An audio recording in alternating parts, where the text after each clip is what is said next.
Hi everyone and welcome back to Innovaticalls. I am Professor Nikki Eshtiaqi from RMIT University and this channel is all about helping students, researchers and early career professionals flourish, not just in their study but in their personal and professional lives. Today we are diving into the topic that rarely gets taught in university, yet it shapes nearly every academic and professional success story: the art of selling and negotiation. This episode is a part of one of our series, The Secrets to Winning Negotiations. Before you think this doesn't apply to you, let me ask a question. Have you ever tried to convince your supervisor to support your idea, your team to adopt a new method, or a funding body to back your research? If you have ever done that, congratulations, you were selling.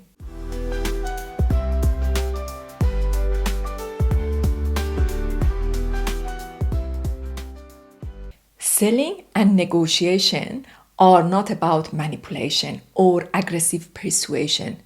They are about connection, clarity, and communication. They are emotional intelligence in action. In this first part, we will focus on selling, not in a commercial sense, but in an academic one.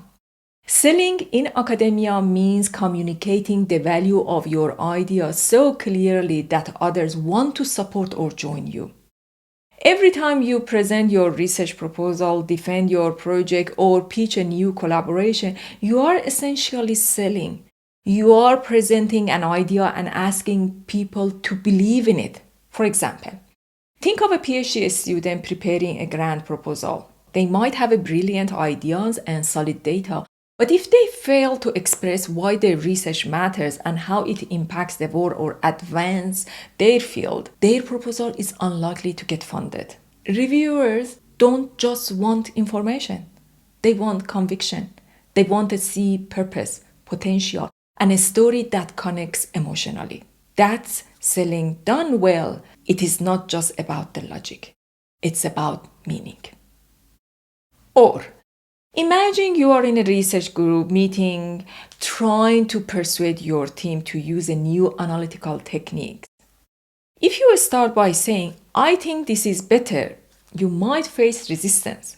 But if you approach it differently, by first understanding your colleagues' priority, addressing their concern, and showing how the new method will actually make their work easier or more impactful, you are now selling in a way that connects.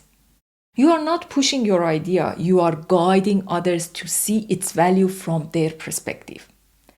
That's the heart of effective selling. It's not about you, it's about them.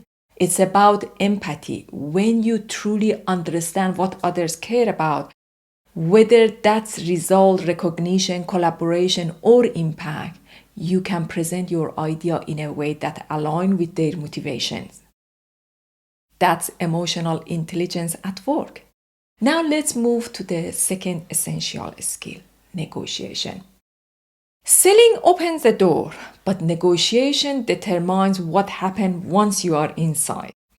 Negotiation isn't just for CEOs or diplomats. It happens everywhere in academia. When you discuss your research direction with your supervisor, when you decide who takes the lead on a paper, when you request resources or teaching support, you are negotiating. But here is where it gets tricky. Many people, especially early career researchers, feel uncomfortable negotiating because they see it as a confrontational. They don't want to appear demanding or ungrateful. Yet, healthy negotiation isn't about fighting for what you want. It's about creating outcomes that respect everyone's needs. Imagine a postdoctoral researcher negotiating for authorship on a paper. They contributed significant experimental work but are being listed third because the project lead wrote the draft. A confident but emotionally intelligent approach would be to initiate a calm, respectful conversation, not by accusing, but by clarifying contribution, expressing appreciation, and outlining what fair recognition looks like. This kind of negotiation builds mutual understanding rather than resentment, or Take another scenario. A PhD student asking their supervisor for funding to attend a conference. If the student simply says, I need money for travel, the answer might be no. But if they say, attending this conference will allow me to present our group's finding, attract potential collaborators, and bring visibility to our lab, that's a negotiation framed around mutual benefit. It shifts the tone from I need to we gain. That's what effective negotiation look like. It's built on the three key things: clarity, confidence, and emotional awareness. You must know what you want, why it matters, and where you are willing to compromise. And you must communicate all of that in a way that keeps relationship intact. Listening plays a huge role here too.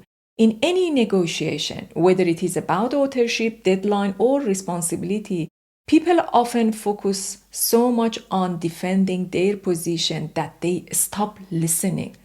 But listening is what reveals the real issue. When you listen deeply, you understand what truly motivates the other side. Sometimes it's not even what they initially say. Maybe your supervisor isn't against your idea, they are just worried about the resources or timing. When you uncover that, solution appears naturally. Now, both selling and negotiation are not separate skills. They are two sides of the same coin. Selling is how you build the trust, negotiation is how you sustain it. Selling helps people see your vision, negotiation helps you and others walk toward it together. Both require empathy, preparation, and patience. And just like any other skill, they improve with practice. Every time you present your research, seek feedback, ask for funding, or collaborate across teams, you are getting an opportunity to refine these abilities. Over time, you will start to notice something powerful. The more emotionally aware you become in these interactions, the more influence you gain without ever needing to push. So next time you are preparing for a meeting, presentation, or proposal, don't just focus on your data or result. Ask yourself, how can I connect? How can I listen? How can I align my goals with theirs? That's mindset that turns ordinary communication into meaningful influence. In part 2 of The Secret to Winning Negotiation, we will take this a step further. I will share practical tools and real negotiation strategy that you can apply directly, whether you are negotiating your first research project, applying for a funding, or trying to gain recognition for your work. We will explore how to manage disagreement gracefully, how to persuade without pressure, and how to maintain relationship even though tough discussion. If you found today's discussion valuable, please like, subscribe, and share it with your peers. And I love to hear from you in the comments. What's one situation in your study or work where you had to sell or negotiate? What did you learn from it? Until next time, stay curious, stay courageous, and keep growing.